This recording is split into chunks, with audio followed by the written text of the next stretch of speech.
قرآن کے معنی بیان کرنا فرائض نبوت میں سے ہے. کسی شخص گرامر سے یا صرف و نحو سے یا دور کی دلیلیں لا کر قرآن کو معنی پہنائے تو یہ درست نہیں ہوگا.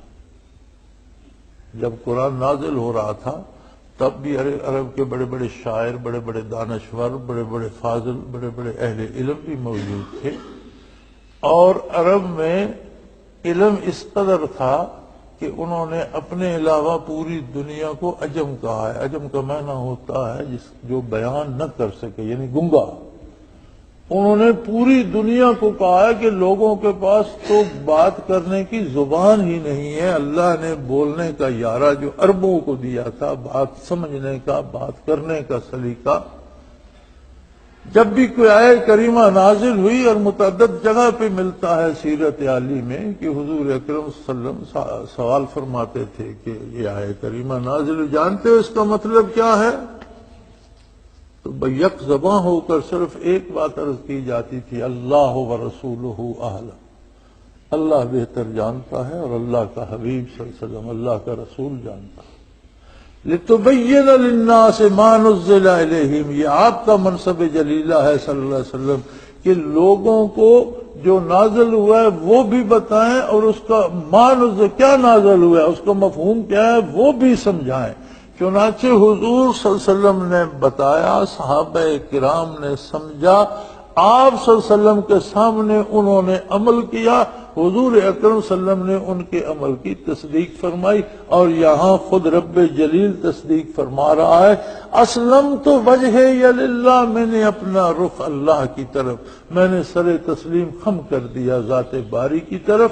ومن اتبعن، اور جو لوگ میرے ساتھ میرے پیروکار ہیں، میرے صحابہ کرام ہیں، ان سب نے بھی اپنا رخ خالص اللہ کی طرف کر دیا.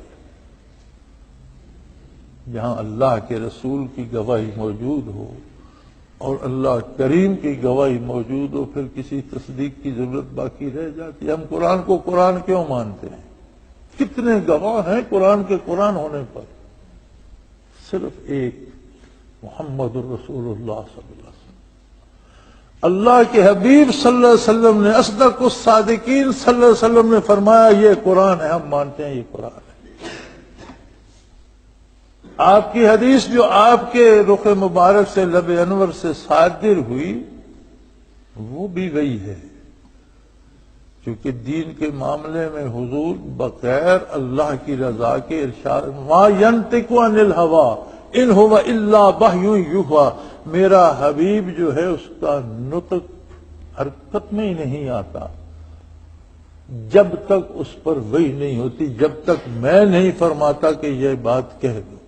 اسی لیے حدیث کو وہی غیر مطلب کہتے ہیں، وہ وہی جس کی تلاوت نہیں ہوتی، قرآن کا حصہ نہیں ہے، اس لیے کہ وہ حکم اللہ ہی کا ہے، بات اللہ کی ہے، الفاظ محمد الرسول اللہ صلی اللہ علیہ وسلم کے ہیں. قرآن بات بھی اللہ کی ہے، الفاظ بھی اللہ کے. یہ کس نے بتایا؟ ایک گواہ ہے اس پہ، اصدق الصادقین محمد الرسول اللہ صلی اللہ علیہ وسلم. آج 200 کروڑ کے لگ بھگ مسلمان ہیں دنیا میں، 2 ارب کے قریب آبادی ہے مسلمانوں کی. 1400 سال سے یہ اللہ کے کروڑوں بندے اس ایک سچی صداقت شہادت پر ایمان لا رہے ہیں اور اسے حرز جاں بنائے ہوئے ہیں، اس کے لیے جانیں دے رہے ہیں، شہید ہو رہے ہیں، گھر لٹوا رہے ہیں، مال قربان کر رہے ہیں، زندگی نچھاور کر رہے ہیں، اٹھنا بیٹھنا سونا جاگنا کھانا پینا اس کے مطابق ڈھال رہے ہیں. تو گواہی تو ایک ہستی کی ہے، اللہ سے ہم نے نہیں سنا، رسول اللہ صلی اللہ علیہ وسلم نے سنا، حضور کی گواہی سے ہم نے مانا یہ اللہ کا کلام ہے. اور صحابہ کی صداقت پر اللہ بھی گواہی دے رہا ہے اور اللہ کا رسول بھی گواہی دے رہا ہے. قرآن پر صرف رسول اللہ صلی اللہ علیہ وسلم کی گواہی ہے، عظمت صحابہ پر اللہ کی گواہی بھی موجود ہے اور اللہ کے حبیب صلی اللہ علیہ وسلم کی گواہی بھی موجود ہے. پھر کیا لوگوں نے سب نے مان لیا؟ اور جب اتنی بڑی گواہی کو لوگ نہیں مانتے تو ماں و شما کی بات نہ مانے تو کون سی بڑی بات؟ دیکھنا یہ نہیں کہ میں نے کتنے لوگ جمع کر لیے، دیکھنا یہ ہے کہ میں اللہ کی رضا کی خاطر کیا کر رہا. پھر فرمایا اس پر اللہ نے دروازے بند نہیں کیے، رسول اللہ صلی اللہ علیہ وسلم نے دروازے بند نہیں کیے. انہیں صلاح عام دے دیجئے، فرما دیجئے اہل کتاب سے بھی اور مشرکین عرب سے بھی، دنیا کے کفار سے بھی، اسلم تم، کیا تم اس طرح اسلام قبول کرتے ہو جس طرح صحابہ کرام نے کیا، جس طرح یہ رضائے باری کے طالب ہیں؟ اس کے علاوہ کسی طرح کا کوئی اسلام بنا کر پیش کرے گا تو وہ اسلام نہیں ہوگا. صحابہ کرام سے ہٹ کر کوئی صرف و نحو کا زور لگا کر اور اپنے عقلی نقلی دلائل دے کر کوئی نئے معنی پہنانا چاہے گا، جس طرح بے شمار کذاب لوگوں نے جھوٹے نبوت کے دعوے کیے. کچھ نے اپنی کتابیں لکھنی، لیکن بعض ایسے بدبخت تھے کہ جنہوں نے کہا یہی قرآن دوبارہ مجھ پر وحی کیا جائے، انہی آیات کو جو حضور پر نازل ہوئی تھی کہا یہ مجھ پر بھی نازل ہو گئی ہے. تو یہ تو ان کی بد بات نہیں تھی. اگر آیات نے نازل ہی ہونا تھا تو افضل ترین امت میں تو صحابہ کرام تھے. نبی کریم صلی اللہ علیہ وسلم نے فرمایا لو کان بعدی نبی لکان عمر او کما قال رسول اللہ، کہ میرے بعد بھی اگر اللہ نے کسی کو نبی بنانا ہوتا تو عمر نبی ہوتے.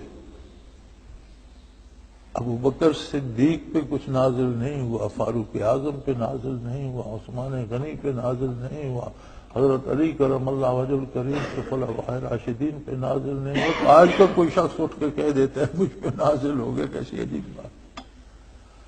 لیکن دیکھنا یہ ہے کہ بندے کو حق پر رہنا ہے، اکثریت کے ساتھ نہیں. کہ جو آج کا رونا رو رہے ہیں نا علماء بھی، مشائخ بھی اور عوام بھی اور حکمران بھی، جمہوریت جمہوریت جمہوریت. جمہوریت کیا ہے؟ جمہور وہ کہلاتے ہیں جو حق کا ساتھ دیں، اور جمہوریت کا معنی ہے کہ حق پر عمل کرنے والوں کی اکثریت جس بات پہ متفق ہو جائے وہ جمہوریت. جو ہلاک ہو، چوروں ڈاکوؤں کو، گدھوں کو ایک بات پہ جمع کر لینا جمہوریت نہیں ہے. یہ کون سی جمہوریت ہے کہ جس میں ایک فاضل عالم تہجد گزار ولی اللہ کا ووٹ بھی ایک ہے، چور ڈاکو قاتل اور جیب کترے کا بھی ایک ووٹ ہے؟ یہ جمہوریت؟ جو جمہوریت اسلام کہتا ہے وہ کچھ اور ہے. اگر اس موجودہ جمہوریت کو دیکھیں، اس کو مکے پہ لاگو کریں تو پھر حکومت تو ابو جہل کے پاس ہوگی، محمد رسول اللہ صلی اللہ علیہ وسلم کے پاس تو نہیں. بلکہ اسے مدینہ منورہ پہ بھی لاگو کریں تو حکومت ابن ابی کے پاس چلی جائے گی. اکثریت یہود و نصارہ کی، منافقین کی اور مکہ کے مدینہ منورہ کے گرد رہنے والے جو ہلاکی تو اس کے ساتھ تھی. حضور اکرم صلی اللہ علیہ وسلم نے مدینہ منورہ میں مدینہ النبی بھی ایک بستی تھی جس کے گردا گرد بہت سی بستیاں تھیں جو یہودیوں کی تھیں اور دوسرے لوگوں کی تھیں. تو اگر ابتدائی دنوں میں وہاں یہ موجودہ جمہوریت کریں تو حکومت ابن ابی کے پاس چلی جائے گی. آج کے ہمارے علماء و مشائخ بھی جس جمہوریت کا رونا رو رہے ہیں، قرآن جمہوریت اس کو کہتا ہے کہ اہل حق کی اکثریت جس بات پہ جمع ہو جائے وہ جمہور کی رائے ہے. یہ نہیں کہ چور چکے سارے یا بے دین یا کافر مشرک ایک طرف جمع ہو جائیں تو وہ جمہوریت ہو گئی. یہ جمہوریت قرآن کے اور اسلام کے مزاج کے مطابق نہیں ہے.